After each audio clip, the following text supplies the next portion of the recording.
Pregúntenme y diré que me alcanzó. Pregúntenme y diré que Cristo fue. Buen día, amada iglesia, amigos que nos acompañan. Agradecemos a Dios por esta bendición que nos da de estar llegando al último día de reflexiones de esta semana. Y antes de entrar en su palabra, te invito a orar para pedir a Dios su dirección en nuestras vidas. Padre bendito, queremos agradecer, Señor, por su cuidado, por sus bendiciones, por todo lo que usted ha hecho y sigue haciendo hoy en nuestras vidas. Gracias porque nos permite entrar en su palabra y sacar de ella bendición para nuestro diario andar. Y pedimos, Señor, que abra nuestro corazón y nuestra mente para que su palabra pueda llegar a lo más profundo de nuestras vidas y hacer usted los cambios que quiere hacer en cada uno de nosotros. Un servidor, como cada ocasión que me permite compartir su palabra en algún lugar, le pido que sean gratos los dichos de mi boca y la meditación de mi corazón delante de usted, y que ésta sirva para edificar a todos aquellos que estarán viendo, Señor, este devocional en Cristo Jesús. Amén. Amada persona, seguimos adelante por ahí en la contestación de algunas preguntas. El día de hoy estamos entrando por ahí a dos preguntas que nos enviaron, y la primera de ellas es cómo diferenciar una secta de una iglesia. Creo que hoy en día abundan muchas de las congregaciones locales o grupos religiosos, y mucha de la gente que está buscando a Dios, me parece, puede hacerse esta pregunta: ¿cómo saber qué es una iglesia verdadera y no meterme en una secta? Entonces, por lo tanto, ahorita estaremos contestándola. Y hay otra pregunta que nos llega con un tema totalmente diferente, de alguien que conoce a otra persona que está batallando con adicciones en su vida, en particular lo que sería la adicción a las apuestas. Sabes, hay diferentes adicciones que hoy tenemos, y me parece que los parámetros son los mismos, porque la persona que se encuentra en una adicción o en un vicio ha perdido la capacidad de tomar decisiones coherentes para su propia vida, y por lo tanto me parece que muchos requieren de esa ayuda. Voy a entrarle a la contestación de estas preguntas, amada persona, y voy con la primera de ellas. La primera es cómo diferenciar una iglesia de una secta. Lo primero que quisiera hacer es definirla desde el punto de vista etimológico. ¿Por qué? Porque en la palabra de Dios aparece la palabra secta, pero de alguna forma solamente en el libro de Hechos. No es una palabra muy repetitiva o que aparezca por muchos lados, aunque realmente secta viene del latín. Recordemos que la Biblia está escrita en griego, pero la palabra que se está utilizando ya en el español sería secta, y esta palabra viene del latín, posiblemente de dos connotaciones o dos raíces que podrían estar ahí albergando esta palabra. Una de ellas sería secare, que significa separar o cortar, y otra de ellas sequi, que significa seguir. Por lo tanto, podemos hablar de un grupo o personas que no surgen de la nada, sino que salen de un lugar, de una división. En el sentido bueno podría ser lo que tú quieras, no por pleito, sino simple y sencillamente se corta y comienzan una nueva religión, una nueva iglesia o lo que sea. Habría que saber si esa iglesia que están formando realmente podemos catalogarla como iglesia o podría ser una secta. Mira, déjame comparto contigo por ahí en Gálatas capítulo 1, versículo 6, nos dice: estoy maravillado de que tan pronto os habéis alejado del que os llamó por la gracia de Cristo, para seguir un evangelio diferente, no que haya otro, sino que hay algunos que os perturban y quieren pervertir el evangelio de Cristo. En pocas palabras, ¿qué es una secta? Es un grupo que se ha separado por algunos motivos, pero no surge de la nada, decimos, sino se ha separado y comienza una nueva enseñanza y trastorna el evangelio de Cristo, lo transforma, lo diluye, como quieras llamarlo, pero lo convierte en algo diferente. ¿Cuáles son los rasgos que podemos encontrar en una secta? Quiero compartir contigo por lo menos 3 rasgos. El primero de ellos es que tienen una o varias fuentes de autoridad por encima de la palabra de Dios, es decir, que la Biblia no es en lo que ellos seguían, sino hay otros libros, hay un personaje principal, un líder al que lo que él diga es correcto. Y si pusiéramos muchas iglesias bajo este contexto, creo que algunas de las congregaciones no serían iglesias, sino podríamos catalogarlas como sectas, porque realmente han dejado la Biblia a un lado y han puesto por encima de la Biblia el parámetro del hombre, han puesto por encima de la Biblia otro libro diferente a la Biblia, han puesto por encima de la Biblia lo que de alguna forma, cualquier cosa que sea, no importa. Ya pusieron por encima de la Biblia algo, y la Biblia se supone que sería la que debería de regir cada congregación donde quiera que ésta se encuentre. Un segundo rasgo, amada persona, es que tienen un líder al que nadie le cuestiona nada por ser el elegido según él, y aún los demás creen esto, es decir, él es a quien Dios ha elegido para estar al frente y nadie puede cuestionar absolutamente lo que él dice. Encontramos en México y en muchos lugares este tipo de sectas. Aquí en México exportamos algunas de ellas aún al extranjero. No sé si conozcas por ahí la religión o esta secta, puedo llamarla así porque realmente lo es, la Luz del Mundo. Su líder hoy en día se encuentra en Estados Unidos preso por algunos abusos sexuales.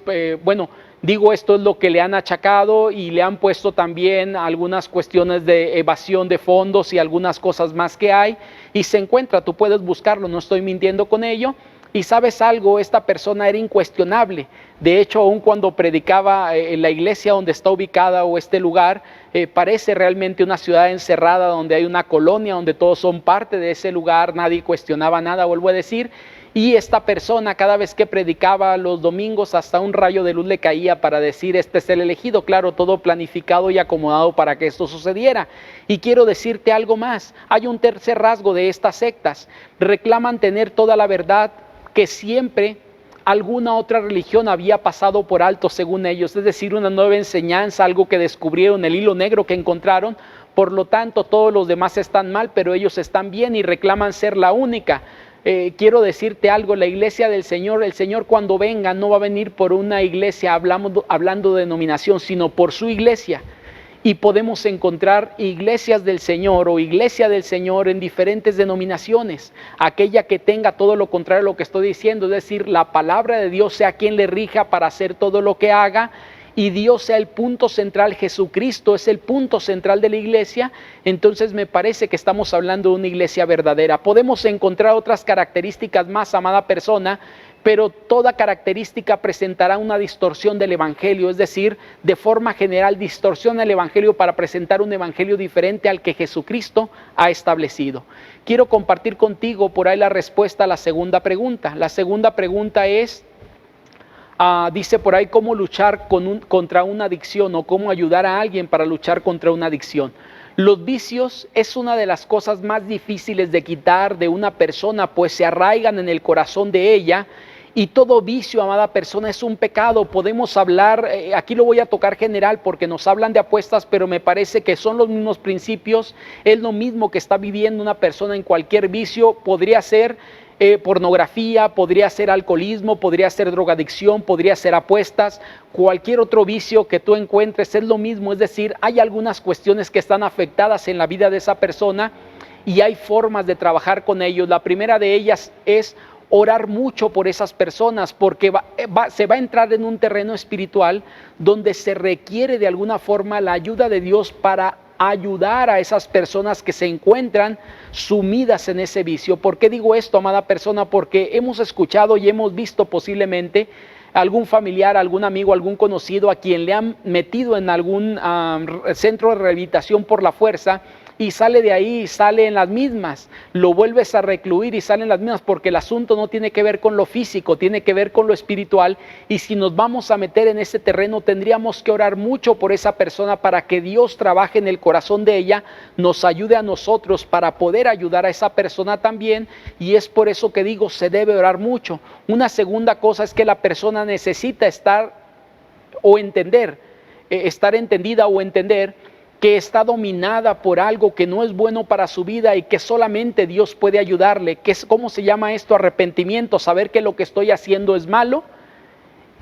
Y con base a ello entonces entiendo que estoy pecando y estoy fallando delante de Dios y necesito la ayuda de Dios. ¿Sabes cuál es el problema de mucha gente por lo cual no se puede ayudar? Que esto no lo entiende. Y mientras que una persona no entienda y doblegue su corazón delante de Dios, va a ser imposible que se le pueda ayudar, porque necesita reconocer su falla, que está mal delante de Dios, y sujetarse a lo que Dios va a establecer para él. Y esto sería la tercera cosa. Dios necesita comenzar a obrar en ella o en él para darle dominio propio para vencer. ¿Por qué digo esto? Porque si no es Dios, la persona no puede salir. Hemos visto a mucha gente entrar con psicólogos, gente que se dedica a la rehabilitación en AA o en cualquier otro de los grupos, Dragones Anónimos, lo que sea, y resulta que después de algún tiempo lo único que cambian es un vicio por otro, es decir, si era drogadicto, era alcohólico, ahora sale con el cigarro. Y si le quitan esto, agarrará otro vicio, porque a final de cuentas, amada persona, esa persona no puede salir de ese vicio si Dios no la ayuda. Por eso digo, necesita entender que Dios puede ayudarle y Dios es el único que le puede ayudar para vencer. Pablo hace una pregunta en la palabra de nuestro Dios por ahí en Corintios y también la hace en Romanos. ¿Quién me librará de este cuerpo de muerte? Y él dice, gracias doy a Dios por Jesucristo, porque es la única persona que le puede ayudar para vencer el pecado. Con base a esto, amada persona, quiero compartir contigo 3 enseñanzas de forma sencilla y rápida. Número 1, debemos conocer bien la Biblia para no ser engañados. ¿Sabes por qué crecen mucho las sectas? Porque se nutren de gente que no conoce de Dios, gente que no se mete en la Biblia, gente que no sabe nada acerca de la palabra de Dios, y es fácil engañar a esa gente. Por eso digo, debemos conocer bien la palabra de Dios para, con base a ella, formar convicciones que realmente nos ayuden cuando alguien venga y quiera trastornar, quiera diluir, quiera alterar el evangelio, podamos detectarlo. Segunda enseñanza, los vicios no deben albergarse en el corazón del creyente. Lo que dije ahorita es algo real. La persona necesita conocer de Dios, y cuando una persona conoce de Dios tiene la posibilidad de dejar aquellos vicios, porque el dominio propio es algo que da el Espíritu Santo morando en la vida del creyente. Por lo tanto, si mora en nuestras vidas, si somos creyentes, si mora el Espíritu Santo en nuestras vidas, sería difícil que un vicio realmente se albergara en nuestro corazón, porque a través de Cristo podemos vencer cualquier pecado y cualquier vicio que quiera venir a nuestras vidas. Tercera enseñanza, ayudemos a otros a encontrar al único Dios verdadero. Sabes, amada persona, tanto esto de sectas como lo otro de los vicios, hay gente que se encuentra luchando para llegar a Dios. Tú y yo podemos ser instrumentos para que Dios use y podamos llevar a esas personas a un encuentro con nuestro Señor Jesucristo. Amada persona, recuerda que el día de mañana no hay enlace para devocional, pero te invitamos a unirte a nuestro culto. Si toda tu iglesia, el templo donde se reúne tu iglesia no está abierto y no tienes donde nutrirte, te invitamos a acompañarnos y a poder adorar juntos a Dios. Te esperamos mañana en punto de las 12 del día, te estaremos enviando los links, y para el devocional, si Dios lo permite, nos vemos el lunes. Que el Señor te bendiga. Pregúntame y diré que me alcanzó. Pregúntenme y diré que Cristo fue.